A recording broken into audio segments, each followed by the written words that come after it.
আলাইকুম ভাইয়া। ওয়ালাইকুম আসসালাম, কে বলছেন? মিম বলছিলাম ভাইয়া, ভালো আছেন?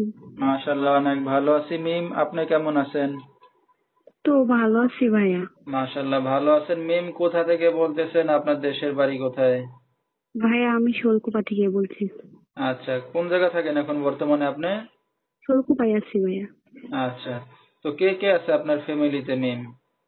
ফ্যামিলিতে ভাইয়া বাবা মা দুজনই আছে।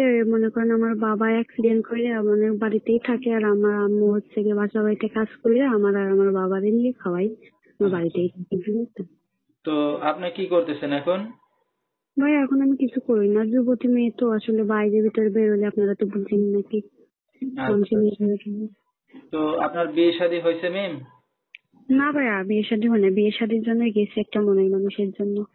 আচ্ছা, ঠিক আছে। তো দর্শক শুনতে থাকুন আজকে মিমের জীবনের গল্পগুলা। ধৈর্য সহকারে ফুল ভিডিওটি দেখলে মোবাইল নাম্বার পেয়ে যাবেন, সরাসরি যোগাযোগ করতে পারবেন মিমের সাথে।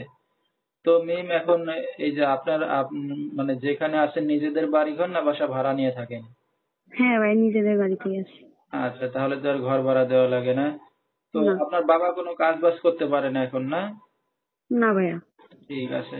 তো আপনার মা কি কাজ বাজ করে এখন? বাসা বাড়িতে কাজ করে। আচ্ছা, এটা দিয়ে এখন আপনাদের সংসারটা চলতেছে, না? ভাইয়া, হ্যাঁ। তো লেখাপড়া আপনি কত দূর করছেন? লেখাপড়া করছিলাম ভাইয়া 7 পর্যন্ত। 7 পর্যন্ত, বেশি লেখাপড়া করতে পারেন নাই?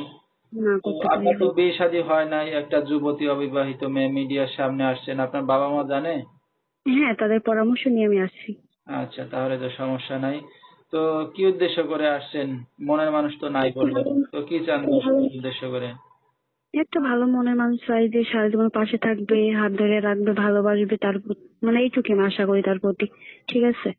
আচ্ছা, তো কেউ যদি সারা জীবন আদর ভালোবাসা দিয়ে আপনাকে পাশে রাখে, তো তাকে কি করবেন? তাকে আমি ভালোবাসবো, তাহলে বিয়ে করবো, তার পাশে আমিও থাকবো। ঠিক আছে। আচ্ছা, ঠিক আছে। তো আপনার সাথে যদি দর্শক ভাইরা যোগাযোগ করতে চায় এখন কিভাবে করবে? ভিডিওতে নাম্বার দেয়া থাকবে ভাইয়া। আচ্ছা, তো দর্শক মিমের নাম্বারটা বলেছি, এই নাম্বারে যোগাযোগ করলে মিমকে পেয়ে যাবেন। 01997981024, এই নাম্বারটাই হলো মিমের। তো মিম, আপনি একটা অবিবাহিত মেয়ে, তো রাত বেরাতে অনেক দর্শক আপনাকে ফোন দেবে, তো রাতে কি একা ঘুমান না বাবা মার সাথে ঘুমান? হ্যাঁ ভাইয়া, একাই ঘুমাই। আচ্ছা, তাহলে দর্শক ভাইদেরকে সময় দিতে পারবেন না যখন হ্যাঁ, ফোন অবশ্যই করবেন? পারবো। ঠিক আছে, তো আমরা অনুষ্ঠানের একবারেই শেষ পর্যায়ে কিছু বলার আছে আপনারা? না ভাই, আর কিছু বলার নেই। আচ্ছা, তো দর্শক বিস্তারিত জানতে সরাসরি ফোন করবেন, ভিডিওর স্ক্রিনে নাম্বারটা